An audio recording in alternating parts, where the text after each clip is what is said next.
நம்மிடம் பேசி முடித்த சக்தி காலை கட் செய்து சேரை இழுத்து விடவும், அப்போது கேபினை தட்டி பெர்மிஷன் கேட்டு உள்ளே வந்த ராணாவை முறைத்து பார்த்தவன், எத்தனை முறை உனக்கு சொல்லியிருக்கேன், எதுக்கு இப்படி பெர்மிஷன் கேட்டுட்டு உள்ள வர என அழுத்தமாக கேட்க, எல்லாமே லிமிட்ல இருக்கிறது தான் பாஸ் நல்லது. நம்ம வெளியில எப்படி வேணாலும் இருக்கலாம். ஆனா இங்க உங்களுக்கான மரியாதையை கண்டிப்பா கொடுத்தே ஆகணும் என்றவன் ஜெர்மன் கம்பெனி கிட்ட பேசிட்டேன். என்ன சொன்னாங்க? அவங்களுக்கு அந்த டிசைன் ரொம்ப பிடிச்சிருக்கான். சட்டுன்னு அவங்களால எதுவும் பதில் சொல்ல முடியல. 2 நாள் டைம் கேட்டிருக்காங்க. நம்மளும் அவங்களுக்கு ரீசெண்டா நம்மகிட்ட இருக்க டிசைன் எல்லாமே அனுப்பி வைக்கலாம். அதுல ஏதாவது பிடிச்சிருந்தா கண்டிப்பா அந்த ப்ராஜெக்ட் கைய விட்டு போகாது. நமக்கும் நஷ்டம் இல்லாம ப்ராஃபிட் தான் இருக்கும் என்றான் ராணா. ம். உன்னோட கேர்லெஸ்னால தானே இவ்ளோ தூரம் வந்து நிக்குது. இப்போ நீயே இதெல்லாம் பார்த்துக்கோ. அப்புறம் நான் நேத்து அனுப்புன டிசைன் பண்ண சொன்னனே, ஆரத்தோட வேலை எவ்வளோ முடிஞ்சிருக்கு? ஆல்மோஸ்ட் டன் தான். இப்ப எதுக்கு இவ்ளோ கிராண்டா டிசைன் பண்ண சொன்ன? அதுவும் அவ்ளோ அவசரமா? அப்படி என்ன தலபோற காரியம்? யாருக்கு குடுக்கணும்? என கேள்வி மேல் கேள்வி கேட்டான் ராணா. இப்பதான் யாரோ என்னோட லிமிட்ல இருக்கேன்னு சொன்னதா எனக்கு ஞாபகம் என்றான் சக்தி. இப்ப பிரேக் டைம். ஸோ நான் உன்னோட ஃப்ரெண்ட். அதனால தான் அந்த ஆள் யாருக்குன்னு சொல்லுன்னு கேட்குறேன். யாருக்கோ யாருக்கோவா இல்ல தீக்ஷினியாவுக்கா? அவளுக்கு தான். அவளுக்கு நீயா ரிஸ்க் எடுத்து பண்ண மாட்டியே? என்ன நமியம்மா சொன்னாங்களா? இல்ல ராணா. நானா தான் பண்ணணும்னு நெனச்சு டிசைன் பண்ணி உனக்கு அனுப்புனேன். என்கிட்ட அத்தம்மா எதுவும் எக்ஸ்பெக்ட் பண்ண மாட்டாங்க. ஆனா, நான் அவங்களுக்கு எல்லாமே பெர்ஃபெக்ட்டா பண்ணணும்னு நெனைக்கிறேன். என்ன இருந்தாலும் அவ எனக்கு மொற பொண்ணு தானே! அதுவும் என்ன முன்னாடி நின்னு எல்லா செலவும் பண்ண சொன்னாங்க. அதான் எதுவுமே இல்லாம சும்மா பண்ணக்கூடாதுன்னு ஆரத்த டிசைன் பண்ணி அனுப்புனேன். நீ தீக்ஷின்யாவுக்கு பண்ணணும்னு நெனைக்கிறது சரிதான். அத நான் தப்புன்னு சொல்லல. ஆனா, சாய்ரா, வந்தனா 2 பேரும் கூட உனக்கு மொற பொண்ணுங்க தானே சக்தி! நீ ஏன் இவ்ளோ ஓரவஞ்சன காட்டுற? என கோவமாக கேட்டான் ராணா. என்ன இருந்தாலும் இருவரும் அவனின் தங்கைகள் அல்லவா? அதைக் கேட்டு சக்தி அமைதியாக இருந்தான்.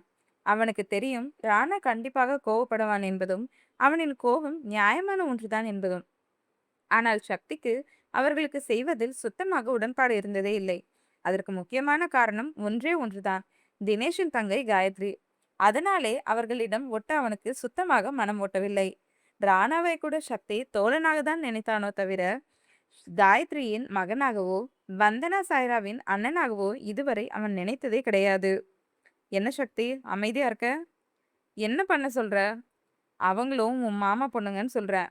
தீக்ஷண்யாவுக்கு குடுக்குற அதே இம்பார்ட்டன்ஸ மத்த 2 பேருக்கும் குடுன்னு சொல்றேன் என்றான் ராணா. சாரி ராணா. எனக்கு தீ மட்டும் தான் மாமா பொண்ணு. மத்தவங்கள பத்தி நான் யோசிக்கிறது கூட இல்ல. உன்னையும் நான் என்னோட நண்பனா மட்டும் தான் பார்க்குறேன். அப்புறம் இன்னொரு முக்கியமான விஷயம். அவங்க பெரிய பொண்ணு ஆனபோது நான் இங்க இல்ல. அப்படியே இருந்திருந்தாலும் கண்டிப்பா வர முடியாத சூழ்நிலையிலும், ஃபினான்ஷியலா ஸ்டேபிளா இல்லாமலும் தான் இருந்திருப்பேன் என உறுதியாக கூறினான் சக்தி. அதைக் கேட்டு இப்போது ராணா அமைதியானான். அவனுக்கு ஓரளவுக்கு சக்தியைப் பற்றி தெரியும். அவனுக்கு பிடித்தவர்களுக்காக என்ன வேண்டுமானாலும் செய்யக்கூடியவன். அவன் நம்மிடம் மட்டுமே பாசத்தையும் அக்கறையும் காட்டுவதற்கு ஏதோ ஒரு காரணம் இருக்கிறது என்பதையும் தாண்டி, சொந்த குடும்பத்தையே வெறுப்பதை நினைக்கும்போது அவன் மேல் கோபம் வந்தாலும், அவன் வெறுப்பதற்கான காரணம் தெரியாமல் அவன் மேல் கோவப்படக்கூடாது என எப்போதும் அமைதியாகவே இருப்பான் ராணா. காரணம் சக்தி காரணமில்லாமல் ஒருவரை அடியோடு வெறுத்து ஒதுக்கிவிட்டு மற்றவர்களுடன் ஜெல்லாபவன் கிடையாது. அவனுக்கு ஒருவரை பிடித்துவிட்டால் சாகும் வரை அவர்களை மட்டுமே பிடிக்கும். இடையில் அவர்கள் ஏதாவது குளறுபடி செய்திருந்தால் கூட அவர்களிடமிருந்து பேசாமல் ஒதுங்கியிருப்பானே தவிர்த்து பாசத்தையே தூக்கி எறிந்து விடமாட்டான். பிரேக் டைம் முடிஞ்சது. போய் வேலைய பாரு. என்னையும் வேலைய பார்க்க விடு. நான் நாளைக்கு பூனே கிளம்பணும் என்றான் சக்தி. என்ன வந்த உடனே கிளம்புறேன்னு சொல்ற? சரி, கையில என்ன அடி? கட்டெல்லாம் பெருசா இருக்கு. அது பெருசா ஒண்ணும் இல்ல. அத விடு. 3 நாள் தான் லீவ் சொல்லிட்டு வந்தேன். அதிகமா லீவ் தர மாட்டாங்க. அங்க உதயா வேற தனியா இருக்கான் என்றான் சக்தி. ம். சரி, நீ நாளைக்கு கிளம்பு. நான் ஆஃபீஸ பார்த்துக்கிறேன். நீ அத்தம்மா வீட்டுக்கு போலையா? அம்மா வர சொன்னாங்க தான். ஆனா நான் அங்க போய் என்ன பண்ண போறேன்? 11வது நாள் ஃபங்ஷன் வைக்கிறதா அம்மா சொன்னாங்க. அப்ப போய் பார்த்துக்கலாம். சரி, நான் போய் வேலைய பார்க்குறேன் என சொல்லிவிட்டு அங்கிருந்து நகர்ந்தான். சரியென தலையாட்டிய சக்தி தன் வேலையை பார்க்க ஆரம்பித்தான். காலையில் நேரமாக எழுந்து காஃபி போட்டு பிளாஸ்கில் ஊற்றி வைத்த வியான் தன் கிரிக்கெட் கிட்டை எடுத்துக்கொண்டு முகத்தை தொப்பியால் மூடியபடி அங்கிருந்து சென்று விட்டான். அவன் சென்று 2 மணி நேரம் கழித்து கண் விழித்த சண்மிதி குளியலறைக்குள் சென்று ஃப்ரெஷ் ஆகிவிட்டு வியான் அறைக்கு வந்தவள் அவன் இல்லாததைக் கண்டு தன் அறைக்கு மீண்டும் வந்து போனை எடுத்து வியான் மெசேஜ் செய்திருக்கிறானா என செக் செய்தாள். அவள் எதிர்பார்த்தது போலவே, குட் மார்னிங் ஷன்மி, எனக்கு இன்னைக்கு ப்ராக்டிஸ் இருக்கு, நேத்தே உனக்காக போல, இன்னைக்கும் லேட் பண்ணா கோச் திட்டுவாரு, அதனால தான் கிளம்பிட்டேன். காஃபி போட்டு ஃப்ளாஸ்கில் வச்சிருக்கேன், சூடு ஆடிச்சுன்னா சூடு பண்ணி குடி. இந்த ஒரு வாரம் நான் பிஸி, கால் பண்ணலன்னு கோச்சுக்காத. நெக்ஸ்ட் வீக் சண்டே ரெடியாரு, பெங்களூர் கிளம்பணும். பாய், ஐ லவ் யூ என மெசேஜ் செய்திருந்தான். அதை பார்த்து புன்னகைத்தவள் அவனுக்கு ரிப்ளை செய்துவிட்டு கிச்சனுக்கு வந்து ஃப்ளாஸ்கில் இருந்த காஃபியை சூடு செய்து கப்பில் மாற்றி பால்கனியில் இருந்த ஊஞ்சலில் அமர்ந்தவள் காலை நேர வெயிலில் காஃபி குடித்தபடி ரசிக்க ஆரம்பித்தாள்.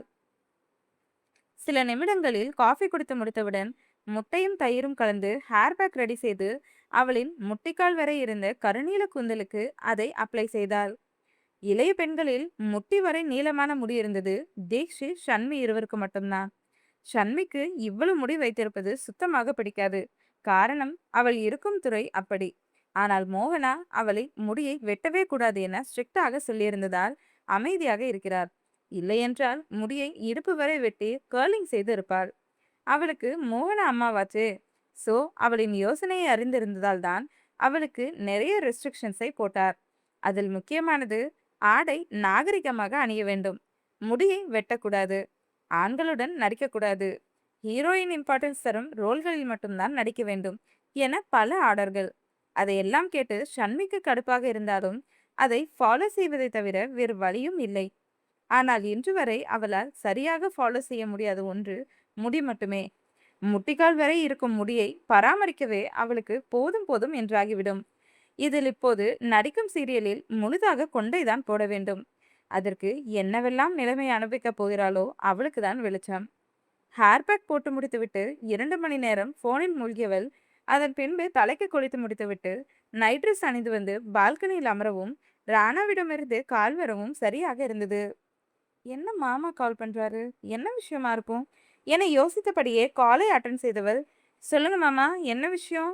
ரொம்ப நாள் இல்ல இல்ல இல்ல ரொம்ப மாசம் கழிச்சு கால் பண்ணியிருக்கீங்க என கிண்டலாக கேட்டாள். உன் அண்ணன் கால் பண்ண சொன்னான், பண்ணேன். நீ என்ன பண்ற, ஃப்ரீயா இருக்கியா, இல்லை எங்கேயாவது ஷூட் போகணுமா என ராணா கேட்க, என்னோட ஷெட்யூல் தான் உங்க கையில இருக்குமே மாமா, தெரிஞ்சுக்கிட்டே இது கேட்குறீங்க என நக்கலாக கேட்டாள் சண்மதி. இப்பதான் மேடம் புது ப்ராஜெக்ட்ல கமிட் ஆயிருக்கீங்களே, அந்த டீட்டெயில்ஸ் நான் இன்னும் கேதர் பண்ணல. அதான் சாட்சிக்காரன் காலையிலே விழுந்துட்டா நேரம் கம்மியாகும்ல. ம், எங்க அண்ணன் கூட வேலை பார்க்குறல்ல, நல்ல விவரமா தான் மாமா இருக்க. இல்லனா என் தலையில மிளகா அரைச்சிடுவியே. அதை கேட்டு வாய்விட்டு சிரித்த சண்மதி, நீ பொழைச்சுக்குவ. ஆ, அப்புறம் எனக்கு இன்னைக்கு நைட் தான் ஷூட் இருக்கு.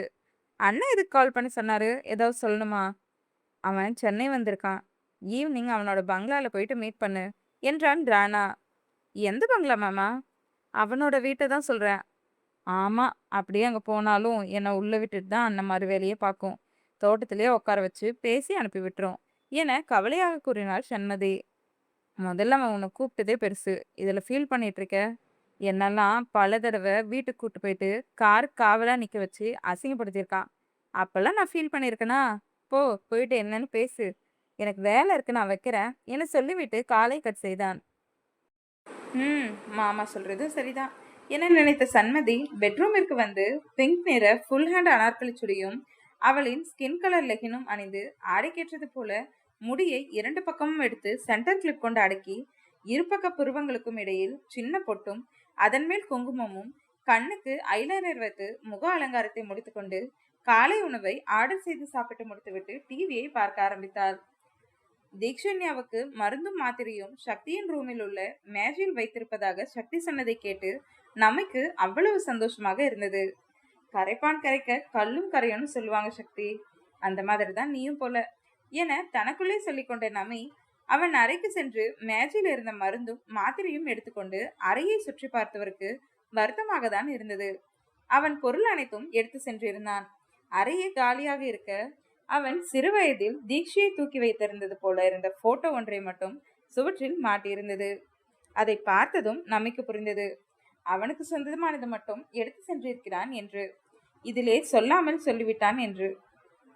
சக்தி, நீ மூலக்காரனா, என்னோட ஆசையை எப்படியோ தெரிஞ்சு வச்சுட்டு அது நடக்கவே நடக்காதுன்னு ஒவ்வொரு செயல் மூலமாவும் காட்டிட்டு இருக்க.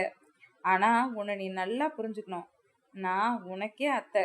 நான் நினைச்சதை நடத்தி காட்டாம விடவே மாட்டேன். என் பொண்ணை உனக்கு தான் கட்டி கொடுப்பேன். எனக்கு தெரியும் அதுக்கு வாய்ப்பு ரொம்ப ரொம்ப கம்மின்னு. ஆனா நான் கடைசி வரைக்கும் போராடுவேன். தீக்ஷுக்கு புருஷன்னா அது சக்தி மட்டும்தான் என வாய் விட்டே சொல்லியவர் அகிலாவின் குரலில் சட்டென பதறியபடி வாசலை பார்த்தார். நமியண்ணி, உங்க மனசுல இப்படி ஒரு ஆசை இருக்கா? இது எனக்கு தெரியாம போச்சு. இதனாலதான் நேத்து சாயி தான் அவளை கல்யாணம் பண்ணிக்க போறான்னு சொன்னதும் உங்க முகம் மாறிச்சா என கேட்டபடி அவர் அருகில் வந்தார். அதை கேட்டு அவரை படபடப்பாக்க பார்த்த நமி, அகிலா, யார்கிட்டயும் சொல்லிடாத. அவருக்கு மட்டும் தெரிஞ்சா எனக்கு கொன்னே போட்டுருவாரு என பயந்தபடி கூறினார். ஐயோ அண்ணி, நான் யார்கிட்டயும் சொல்ல மாட்டேன்.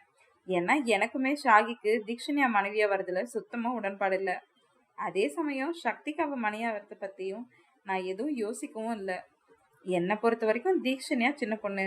அவளுக்கும் சாகிக்கும் 12 வருஷம் வித்தியாசம் இருக்கு. நானும் இதை மோகனா கிட்ட பல முறை சொல்லிட்டேன். அவ ஒத்துக்கவே மாட்டேன்னு சொல்லிட்டா. அதுக்கப்புறம் என்னால என்ன பண்ண முடியும்னு நானும் விட்டுட்டேன். நேத்து உங்ககிட்ட இதை பத்தி பேசணும்னு நினைச்சேன். இன்னைக்கு நீங்க சக்தி ரூமுக்கு வரவும் சரி தனியா பேசி பார்க்கலான்னு வந்தா உங்க வாய் மூலமாவே மனசுல இருக்கிறத கொட்டிட்டீங்க என சிரித்தார் அகிலா. அதை கேட்ட பின்பே நிம்மதியாக மூச்சு விட்டேன் நாமே. நான் பயந்தே போயிட்டேன் அகிலா. சாயே எனக்கு பிடிக்கும்தான். அதுக்காக அவனுக்கு தீக்ஷன்யாவை கட்டி கொடுக்க எனக்கு சுத்தமா விருப்பமே இல்லை. பவி சாகிக்கு தான் கல்யாணம் பண்ணி கொடுக்கணும்னு சத்தியம் வாங்கலையே. மோகனா அண்ணி பையனுக்கு தான் பொண்ணு கொடுக்கணும்னு தான் சத்தியம் வாங்கினாங்க. அப்போ 2 பேர்ல யாருக்கு வேணாலும் கட்டி கொடுக்கலாம்ல. சக்தி இங்கேயே வளர்ந்தவன். அவனுக்கு தீக்ஷிய பத்தி நல்லாவே தெரியும். தீக்ஷி கொஞ்சம் துடுக்கா இருந்தாலும் சக்திக்கு நல்ல மனைவியா இருப்பான்னு தோணுச்சு. அது மட்டும் இல்லாம நான் அந்த முடிவு இருக்க இன்னொரு காரணமும் இருக்கு என்றார். அவரை குழப்பமாக பார்த்த அகிலா, அப்படி என்ன காரணம் நீ என கேட்க, இன்னைக்கு தீக்ஷி உயிரோட இருக்க காரணம் சக்தி தானே அகிலா என்றவர் மேலும் எதையோ கூறினார். அதை கேட்டு ஆச்சரியமாக அவரை பார்த்த அகிலா, நிஜமாவா நீ? இதை சொன்ன போதுமே வீட்டுல இருக்கவங்க எல்லாரும் சம்மதிப்பாங்களா நீ என உற்சாகமாக கூறினார். எனக்கு அது தெரியும் அகிலா. ஆனா சக்தி சம்மதிக்க மாட்டான். அவனுக்கு அவனை விட சாய் வாழ்க்கை தான் ரொம்ப முக்கியம்னு நினைப்பான். அதுவும் இல்லாம தீக்ஷி சத்தியமா அவனை கல்யாணம் பண்ணிக்கவே மாட்டான்னு அடப்பிடிப்பா. ஏன்னா இன்னைக்கு வரைக்கும் தீக்ஷி மனசுல சக்திய அளவுக்கு அதிகமா வெறுக்கிறா. அதே சமயம் அவளை அறியாமலேயே பாசமா வச்சிருக்கா என்றார் நமே. எனக்கும் நேத்து நடந்த பிரச்சனைல அது புரிஞ்சுத நீ. அவனை அப்படி திட்டுவா. ஆனா கையில ரத்தத்தை பார்த்த உடனே எப்படி ஓடி போய் கட்டு கட்டி விட்டா. அதுவும் அவளுக்கு ரத்தத்தை பார்த்தா மயக்க வரும்னு தெரிஞ்சும் கூட பண்ணியிருக்கானா. அவ ஆள் மனசுல சக்தி மேல பாசம் இருக்குன்னு தான் அர்த்தம். அதை என்னால புரிஞ்சுக்கவும் முடியுது. பின்ன இல்லாம இருக்குமா அகிலா? அவ வயிற்றுல உருவானதுல இருந்து நான் பேசினோ இல்லையோ அவன் தான் தினமும் பேசுவான். இந்த உலகத்துக்கு அவ வர்றதுக்கு முன்னாடியே அவளை தாங்கன்னு தாங்கினா என பெருமூச்சு விட்டார் நமி. விடுங்க அண்ணி, நாம நினைச்சது நடக்கணும்னு இருந்தா கண்டிப்பா நல்லதாவே நடக்கும். அப்படி நடக்கலனாலும் எல்லாம் கடவுளோட ஆட்டம்னு நினைச்சிட்டு போயிட வேண்டியதுதான். ஏன்னா நம்ம எல்லாரும் ஒரே குடும்பம். இதுல 2 பேரை சேர்த்து வைக்க நம்மளா எந்த ஒரு குலுக்கு வழியிலையும் போகக்கூடாது. நடக்கிறது நடக்கட்டும். நம்ம பார்வையாளரா மட்டும் இருந்துட்டு பார்ப்போம். நம்மளோட ஆசைய கடவுள்கிட்ட சொல்லுவோம். அவரு பார்த்துப்பாரு என்றார் அகிலா. நீ சொல்றதும் சரிதான் அகிலா என்று நம்பி அவர் கையில் இருந்த மருந்து மாத்திரையை கொடுத்து, அவளோட கண்ணும் செவந்து இருக்குல்ல, அதுக்கு மருந்து வச்சுட்டு போயிருக்கான். நான் கொடுத்தா ஓவரா அடம் பண்ணுவா. நீ போய் அதட்டி கூட அகிலா என்றார். சரிங்க அண்ணி, நீங்களும் போய் வேலை இருந்தா அதுல இதை கவனத்தை வைங்க. தனியா இருந்தா கண்டதையும் தான் யோசிக்க தோணும் என சொல்லிவிட்டு அங்கிருந்து நகர்ந்தார் அகிலா. அவர் சொல்வதும் சரியென்று நினைத்த நமி சமையல் வேலையை கவனிக்கலாம் என நினைத்து ஹாலுக்கு வந்தார். நமி கிச்சனுக்குள் செல்வதை பார்த்த சந்தோஷ், சதா எங்க போற என கேட்க, மதியத்துக்கு சமைக்க போறாத்தா. இன்னைக்கு வெளியில வாங்கிக்கலாம். நீ போய் தீக்ஷி கூடவே இரு என்றார் சந்தோஷ். சரிங்கத்தா என்றவர் யாத்ராபுரம் திரும்பி, டே யாத்ரா, அவன் நேத்துல இருந்து உன்னதான் கேட்டுட்டு இருக்கா. கொஞ்ச நேரம் வந்து அவளோட டைம் ஸ்பெண்ட் பண்ணு என நமி சொல்லவும், சரிங்க சித்தி என யாத்ரா நமி இருவரும் தீக்ஷன் அறைக்கு சென்றனர். சின்னத்த, எனக்கு மாத்திரை வேணாத்த, மருந்து கூட தடவை விடுங்க. ஆனா மாத்திரை மட்டும் நான் முழுங்கவே மாட்டேன் என அடமாக கூறினாள் தீக்ஷன்யா. மா, அவதான் வேணான்னு சொல்றாள்ல, எதுக்கு தூக்கத்துல இருக்கவளை போட்டு டார்ச்சர் பண்ற என கடுகெடுத்தாள் யாழி. ஏய் நீ வாய மூடுறி. அவளே முழுங்குனா கூட நீ வேணான்னு சொல்லுவ போல என தன் மகளை முறைத்து பார்த்தபடி கூறிய அகிலா தீக்ஷன்யாவை பார்த்து, இங்க பாரு தீக்ஷி, உன் கண்ணும் ரொம்ப சிவந்து போயிருக்கு. கண்டிப்பா உனக்கு எரிச்சலா தான் இருக்கும். அதனால இந்த வலி மாத்திரையை முழுங்கு. நான் உனக்கு மருந்து வச்சு விடுறேன் என்றார். இல்ல இல்ல இல்ல, நான் மாத்திரை முழுங்கவே மாட்டேன் என அவர் கையில் இருந்த மாத்திரையை தட்டிவிட்டாள் தீக்ஷன்யா. ஏய் தீக்ஷு என கத்தியபடி அவள் அருகில் வந்த நமி அவள் காதை பிடித்து திருகியவர், என்னடி நானும் பார்த்துக்கிட்டே இருக்கேன், ஓவரா பண்ணிக்கிட்டு இருக்க. இப்ப மாத்திரையை மட்டும் நீ முழுங்கல, என் அண்ணனும் அண்ணன் பையனும் கூப்பிட்டு வந்து இடுப்பை சுத்தி 10 ஊசி போட வைப்பேன். எப்படி வசதி என அழுத்தமாக கேட்டார். ஆமா காது வலிக்குது, காது விடுமா, நான் மாத்திரை முழுங்குறேன், மாமாவெல்லாம் கூப்பிடாத, வலிக்குது விடுமா என பாவமாக கூறினாள் தீக்ஷன்யா.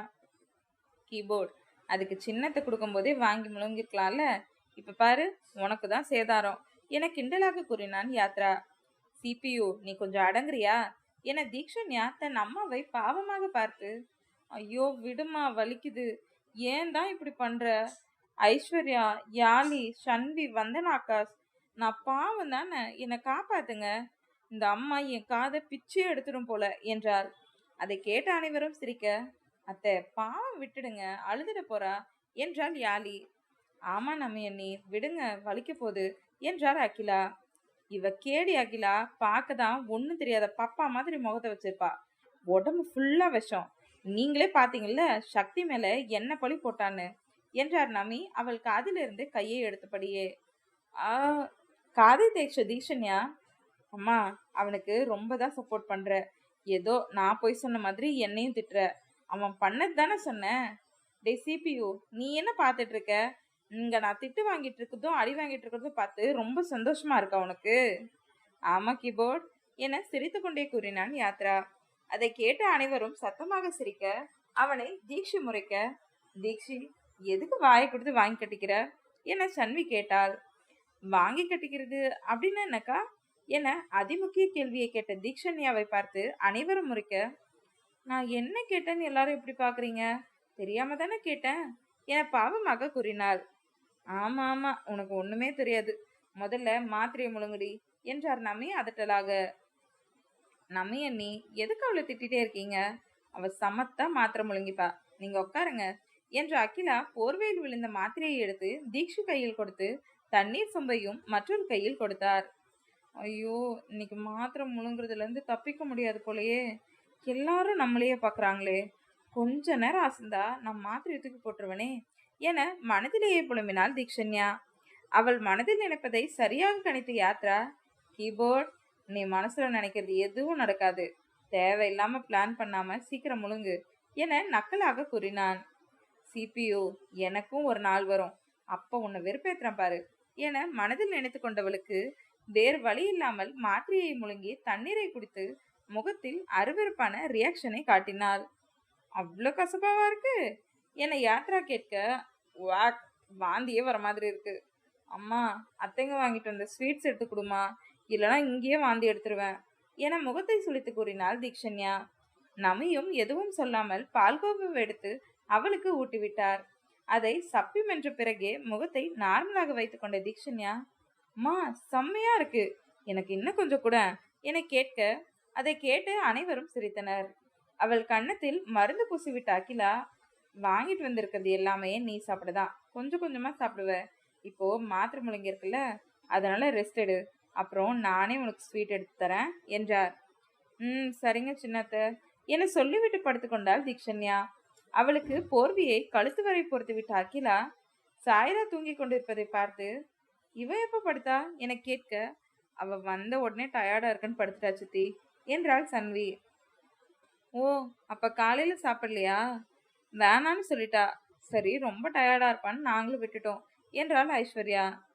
சின்னத்த நமி சித்தி என்ன இங்க கூட்டிட்டு வந்ததே கீபோர்ட் கூட டைம் ஸ்பெண்ட் பண்ணதா, நீங்க என்னன்னா அவளை படுக்க சொல்லிட்டீங்க, போங்க அதுக்கு நான் போய் ஃப்ரீ ஃபயராவது விளையாடுவேன், இவ கூட பேசலான்னு வந்த பாருங்க, என்ன சொல்லணும் சோத்து முட்டை கும்பகர்ணி என படுத்திருந்த தீக்ஷன்யாவின் தலையில் கொட்டிவிட்டு அங்கிருந்து ஓடிவிட்டான்.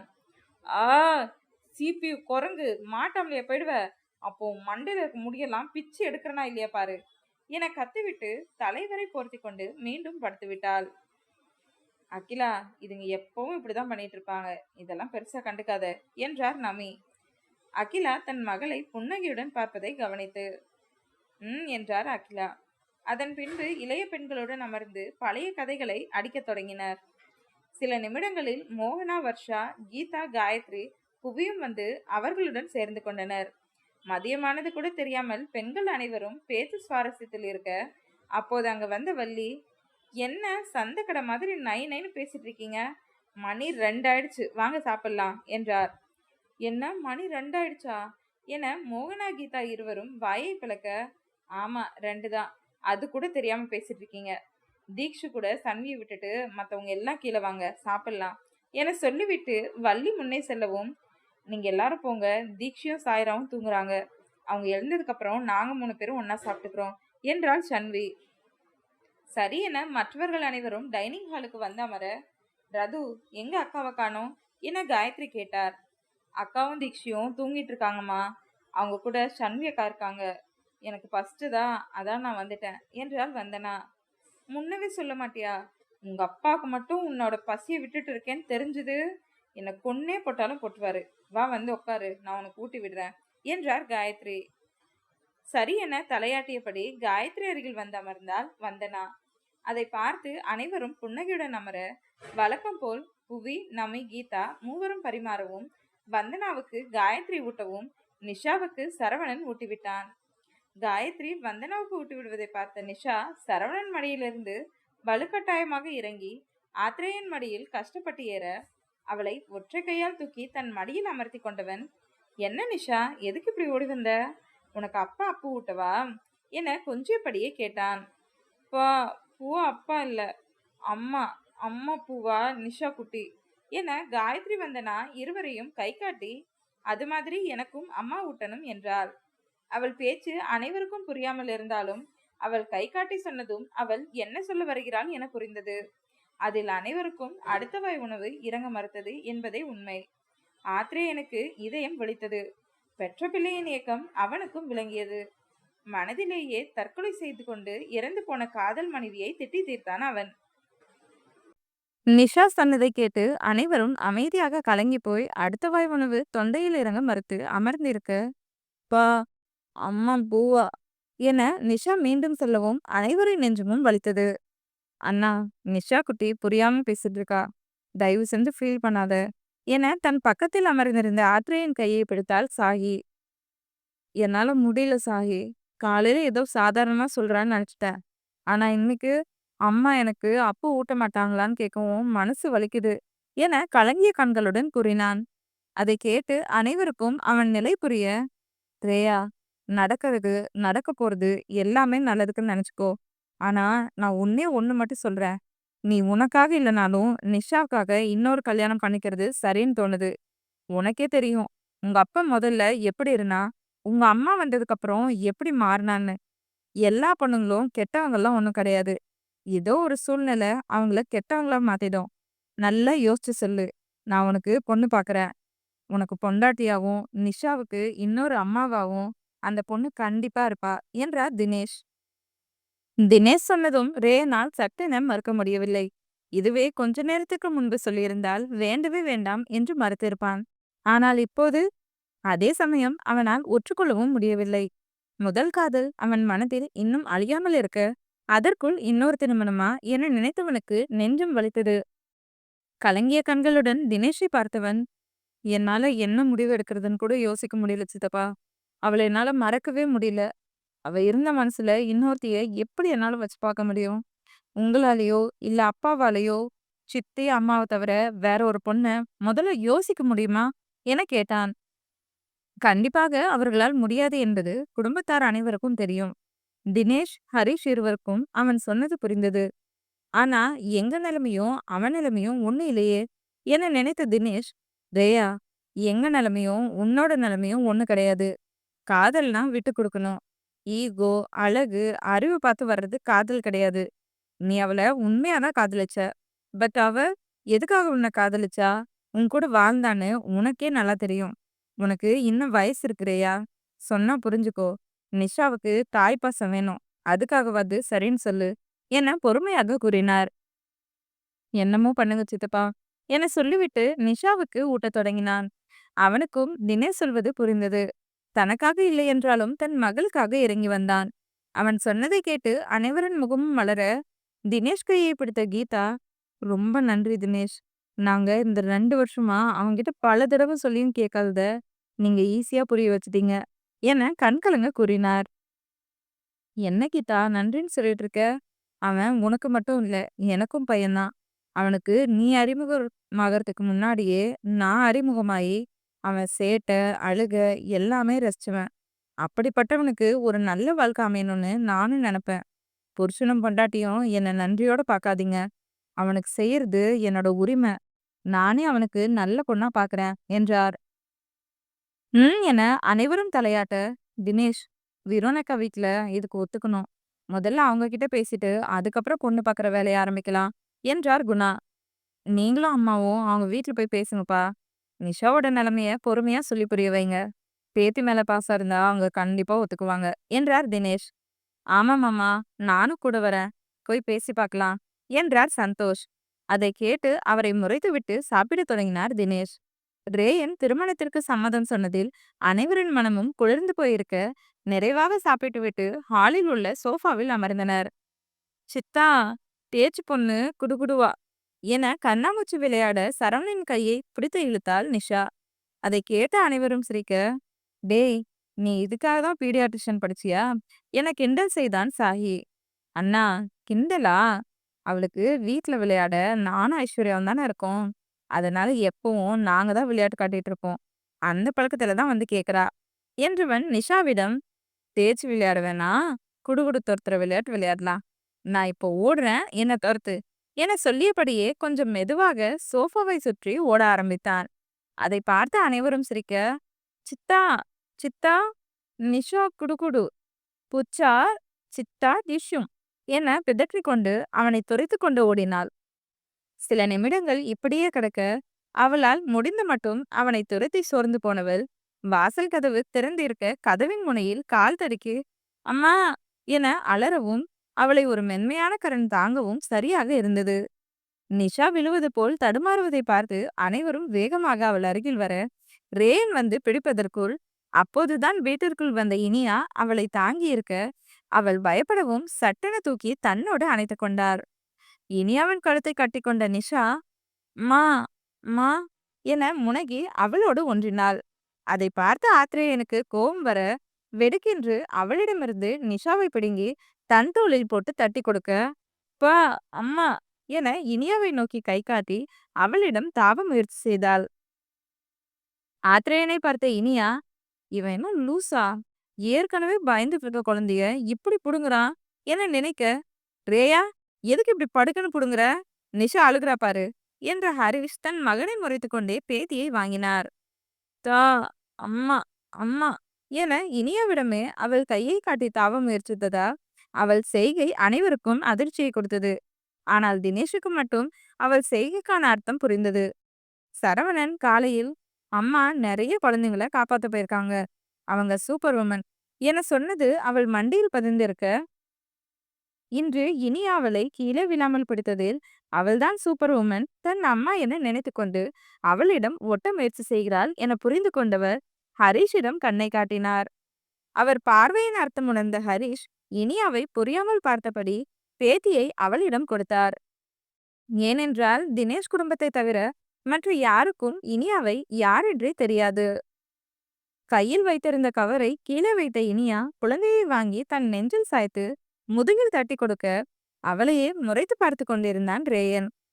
இனியா அப்பா சொன்னாரு, உள்ள வாமா என உள்ளே அழைத்து போனார் மோகனா. என கீழே இருந்த கவரை எடுத்துக்கொண்டு உள்ளே வந்த மோகனா சோஃபாவில் உட்கார செல்லவும் நிஷாவை அணைத்தபடி சோஃபாவில் அமர்ந்து அவளை தன் மடியில் அமர்த்தி கொண்டாள். அண்ணா, இது யாரு என சரவணன் காதில் கிசுகிசுப்பாக கேட்டாள் ஐஸ்வர்யா. எனக்கும் தெரியல ஐஸ்வர்யா, சித்தப்பாவுக்கு தெரிஞ்சவங்களா இருப்பாங்க போல என்றான் சரவணன். அத்தை, மாமா, இது இனியா, விஸ்வாமித்திரனோட தங்கச்சி என்றார் தினேஷ் அனைவரும் இனியாவை யார் என்பதை போல் பார்ப்பதை உணர்ந்து. அட, நீ சன்வி நாத்தனாரா? நாங்க இப்பதான் உன்னை பார்க்குறோம். அதனால தான் யாருன்னு தெரியாம நின்னுட்டு இருந்தோம். தப்பா நினைச்சுக்காத என்றார் வள்ளி. ஐயோ! நான் தப்பாலாம் நினைக்கல. பரவாயில்லங்க என்றாள் இனியா. ம். "நமி, காஃபி கொண்டு வா" என சொல்லிய தினேஷ் இனியாவை புறம் பார்க்க, "தனியா தான் வந்தியா இனியா?" என கேட்டார். "ஆமா மாமா, தனியா தான் வந்தேன்." "எதுல வந்த இனியா?" என மோகனா அக்கறையாக கேட்டார். "ஸ்கூட்டில தான் அத்த வந்தேன்" என்றாள் இனியா. சரி என்ற மோகனா அனைவரையும் யார் யார் என்று அறிமுகப்படுத்தி வைத்தார். அதை கவனமாக கேட்டுக்கொண்டாள் இனியா. "அம்மா, நிஷா குட்டி பூவா" என வாயைத் திறந்து வயிற்றில் கையை வைத்து நிஷா கேட்க, அதைக் கேட்டு அனைவரையும் சங்கடமாக பார்த்தாள் இனியா. மோகனா சொல்லும்போதுதான் ஆத்ரேயன் யார் என்று தெரியவும், அவன் மகள்தான் அம்மா என கூப்பிடுவது அவனுக்கு பிடிக்கவில்லை என்பதை புரிந்து கொண்டவள், இதில் பசிக்கிறது ஊட்டிவிடு என சொல்லும் குழந்தையிடம் என்ன சொல்வது என்று கூட தெரியாமல் இரண்டாங்கிட்டான் நிலையில் தவித்தாள். "நிஷா, இப்போதானே சாப்பிட்ட, இன்னும் எத்தனை முறை சாப்பிடுவ? முதல்ல நீ என்கிட்ட வா" என ஆத்ரேயன் இனியாவிடமிருந்து அவளை பிரிக்க, அவள் இனியாவை இறுக்கமாக அணைத்துக் கொண்டிருப்பதை பார்த்து கோபம் கண்ணை மறைக்க, மகள் என்றும் பாராமல் அவள் முதுகிலேயே பலமாக அடித்து விட்டான். இதை யாரும் எதிர்பார்க்கவில்லை. நிஷா வழியில் வீறிட்டு கத்த, "ரேயா, அண்ணா, மாமா" என அனைவரும் சத்தமாக அழைத்தனர். அதில் கோபம் கலந்திருந்தது. "அச்சோ, ஒன்னும் இல்ல நிஷா, அழுகக்கூடாது. உனக்கு நான் தேய்ச்சி விடுறேன்" என அவள் முதுகு தேய்த்து விட்ட இனியா, "அழுகக்கூடாது தங்கம். நீ அழுதா நான் உனக்கு சாக்கி வாங்கி தர மாட்டேன்" என்றாள். சாக்கி என்று சொன்னவுடன் பட்டென அழுகையை நிறுத்திய நிஷா, "அம்மா, அம்மா, நிஷா குட்டி சாக்கி" என அவள் குட்டி கைகளை நீட்டினாள்.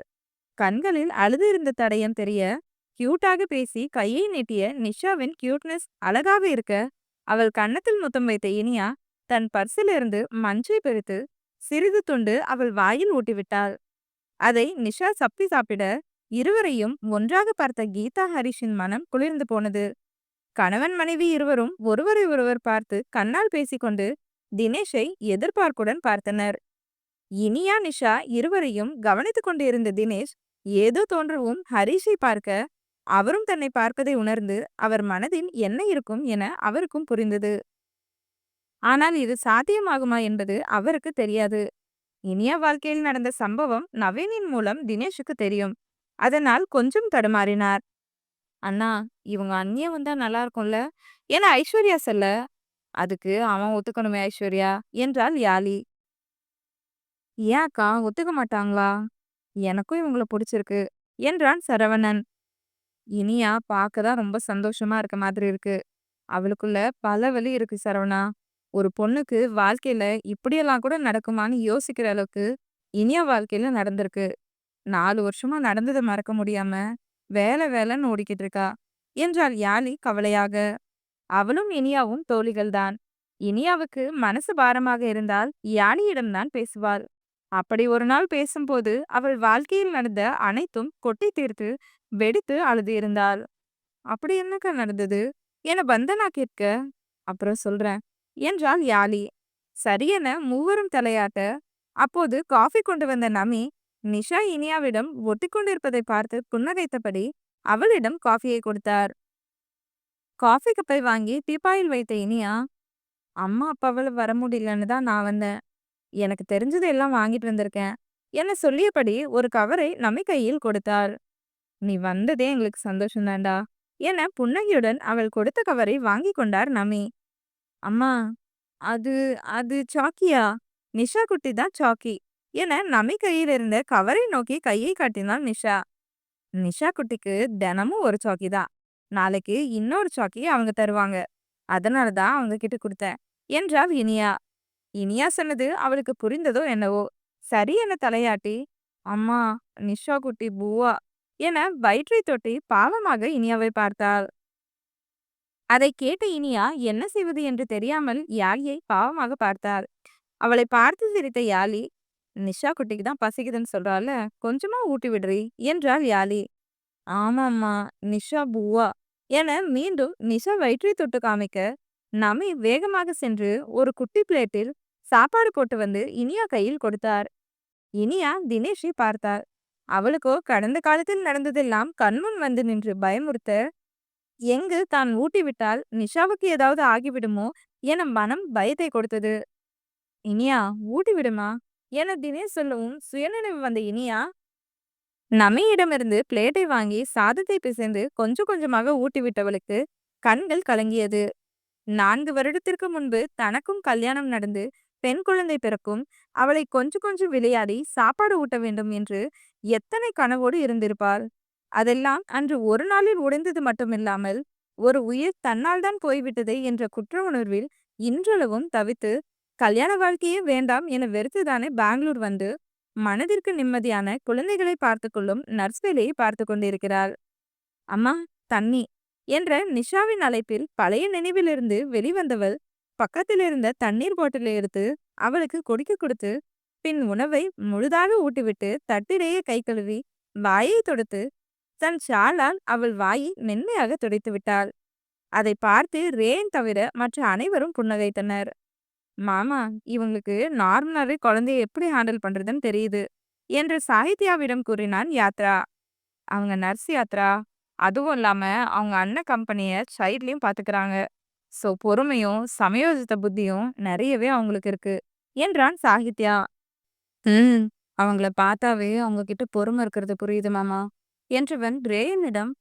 மாமா இதுக்காக தான் உங்களை இன்னொரு கல்யாணம் பண்ணிக்க சொல்றாங்க. இனியா அக்கா எப்படி பாத்துக்கிறாங்கன்னு பாருங்க. பேசாம நீங்க ஏன் இனியா அக்காவையே கல்யாணம் பண்ணிக்க கூடாது என பட்டுன கூறினான். அவன் சொன்னது அனைவருக்கும் கேட்டுவிட ரேயன் மறுப்பதற்கு முன்னால் நோ என கத்தி நிஷாவை சோஃபாவில் அமர வைத்த இனியாவுக்கு, சண்டாளி, என் பையனை கொன்னுட்டியே, நீ எல்லாம் நல்லா இருப்பியா? ராசி கெட்டவளே, நீ மட்டும் எதுக்குடி உயிரோட இருக்க? போய் செத்து போயிடு. நீ இருக்கிற இடம் விளங்கவே விளங்காது. உன்னை இனிமேல் எவனுமே கட்டிக்க மாட்டான் என அசரீரியாக ஒரு குரல் கேட்கவும் தலையெல்லாம் விண்மின் என்று வலிக்க 2 கையையும் தலையில் வைத்து அழுத்தி, இல்ல, நான் யாரையும் அப்படி கொல்லல, நான் யாரையும் அப்படி கொல்லல, நான் அப்படி இல்ல என கத்தினாள். அவளின் நிலை உணர்ந்து வேகமாக அவளை அணைத்துக் கொண்டாள் யாழி. தானும் அவளை இறுக்கமாக அணைத்துக் கொண்ட இனியா, யாழி, நான் யாரையும் கொல்லல, என்னை நம்பு, நான் யாரு வாழ்க்கையும் அழிக்கவே இல்ல என அழுதாள். யாழியை அணைத்துக் கொண்டு அழுத இனியாவுக்கு கடந்த காலத்தில் நடந்ததெல்லாம் கண் முன்னால் நடப்பது போல ஒரு மாயபிம்பம் தோன்றி தலை விண் என்று வலிக்க யாழி மேலேயே மயங்கி சரிந்தாள். அதை பார்த்த அனைவரும் பதற இனியாவை சோஃபாவில் அமர வைத்தாள் யாழி. இனியா அழுததிலேயே பயந்து போயிருந்த நிஷா அவள் பேசாமல் கண்ணை மூடியிருப்பதை பார்த்து, அம்மா, அம்மா, நிஷா குட்டி அம்மா என இனியா மடியில் அமர்ந்து அவள் கன்னத்தை தட்டி முகம் முழுக்க எச்சில் வைத்தாள். நிஷா என அவளை பட்டென தூக்கி கொண்ட ரேயன் தன் தம்பியிடம் கண்ணை காட்டினான். அவன் பார்வையின் அர்த்தம் உணர்ந்த சரவணன் வேகமாக தண்ணீர் எடுத்து வந்து இனியாவை சுற்றியிருந்த அனைவரையும் விலக்கி அவள் முகத்தில் தண்ணீர் தெளித்தான். அதில் 2 நொடியில் கஷ்டப்பட்ட கண்ணை திறந்தாள் இனியா. அவள் அருகில் அமர்ந்த மோகனா, இனியா, இப்ப எப்படிம்மா இருக்கு என அவள் கையை தன் கைக்குள் வைத்துக்கொண்டு கேட்டாள்.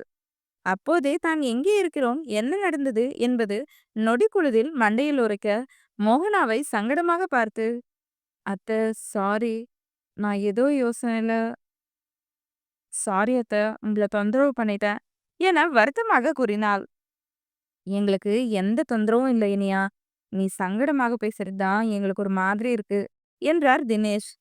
மாமா என இனியா தயங்கியபடி அழைக்கவும், அம்மா, அம்மா, நிஷா குட்டி பாய்ந்து, அம்மா, நிஷா குட்டி, அம்மாக்கு சாக்கி என நிஷா ஏதோ கூறி ரேயனிடமிருந்து அவளிடம் தாவ முயற்சி செய்தாள் நிஷா. அதை பார்த்து அனைவருக்கும் ஆச்சரியம்தான்.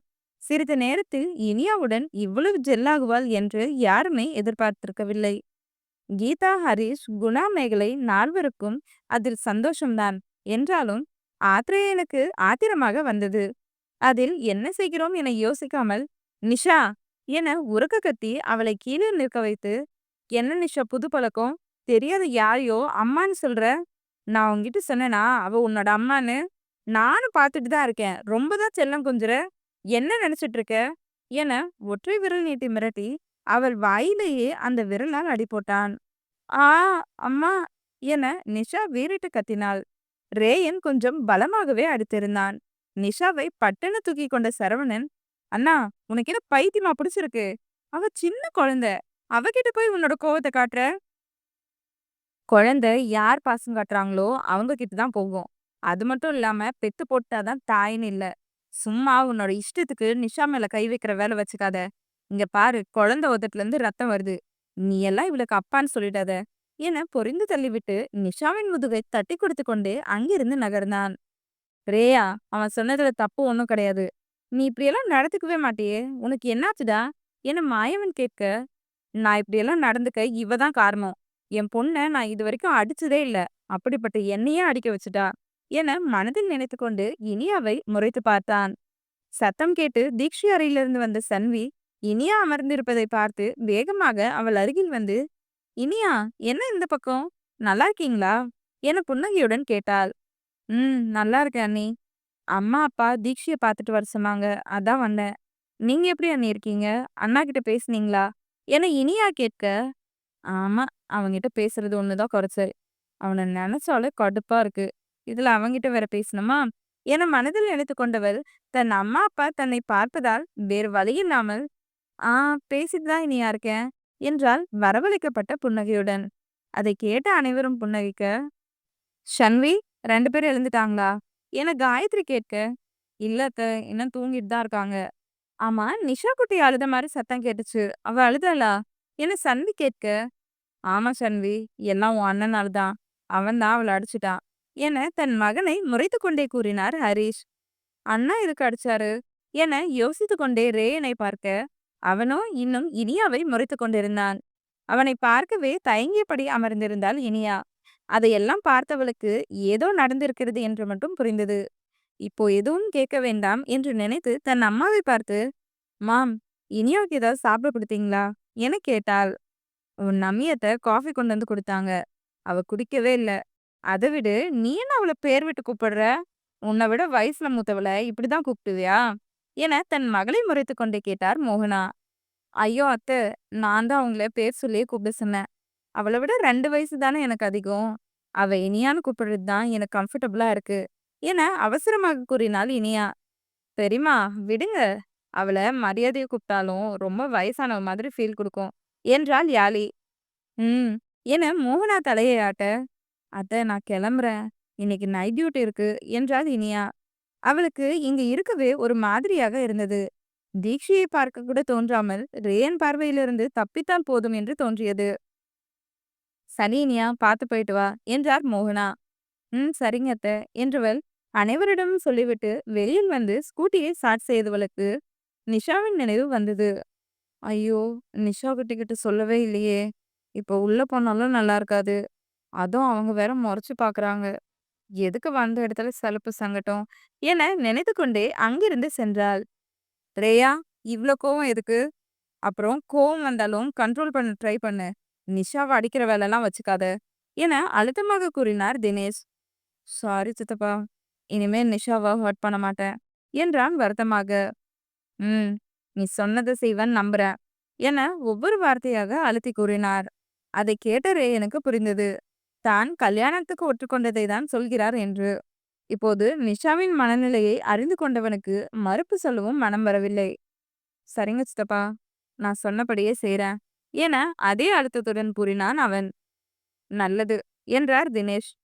மாமா என சந்தோஷை அழைத்த சன்வி, தீக்ஷி ரூம்ல இருக்க டிவிய சரி பண்ணி கொடுங்க மாமா. அவளுக்கு ரொம்ப போர் அடிக்குது போல. டிவி இருந்தா அதையாவது பார்த்துட்டு இருப்பா என்றான். நான் சொல்லியிருக்கேன் சன்வி, ஈவினிங் வந்து ரெடி பண்ணிடுவாங்க என்றார் சந்தோஷ். சரி என்றவள் வர்ஷாவிடம், பெரியம்மா பசிக்குது, சாப்பாடு ஊட்டி விடுறீங்களா என கேட்டாள். வர்ஷா, நீ உட்காரு, நான் அவளுக்கு ஊட்டி விடுறேன் என்ற அகிலா அவரின் பதிலை கூட எதிர்பார்க்காமல் சன்வியின் கையை பிடித்து இழுத்து சென்றார். அதை பார்த்து அனைவரும் புன்னகைத்தபடி சோஃபாவில் அமர சன்வியை டைனிங் ஹாலில் உட்கார வைத்த அகிலா, கோச்சுக்காத சன்வி, பாவம் வர்ஷா இப்பதான் கொஞ்சம் ஃப்ரீயா இருக்கா. உங்க பெரியப்பா வேற அவளை நினைச்சு ஃபீல் பண்ணிட்டு இருக்காரு. அவ கொஞ்ச நேரம் ரெஸ்ட் எடுக்கட்டும், நான் அவனுக்கு ஊட்டி விடுறேன் என சொல்லியபடி தட்டில் சாதத்தை வைத்தார். சரிங்க சித்தி, நானும் பெரியம்மா மயங்கி விழுந்ததை மறந்தே போயிட்டேன் என்றவள் அகிலா ஊட்டி விடவும் அமைதியாக சாப்பிட ஆரம்பித்தாள்.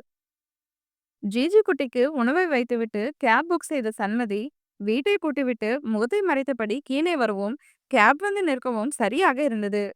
கேபில் அமர்ந்தாள். அடுத்த சில நிமிடங்களில் சக்தியின் பங்களாவில் கேப் நிற்க பணத்தை கொடுத்துவிட்டு செக்யூரிட்டி செக்கிங் முடித்துவிட்டு உள்ளே சென்றாள்.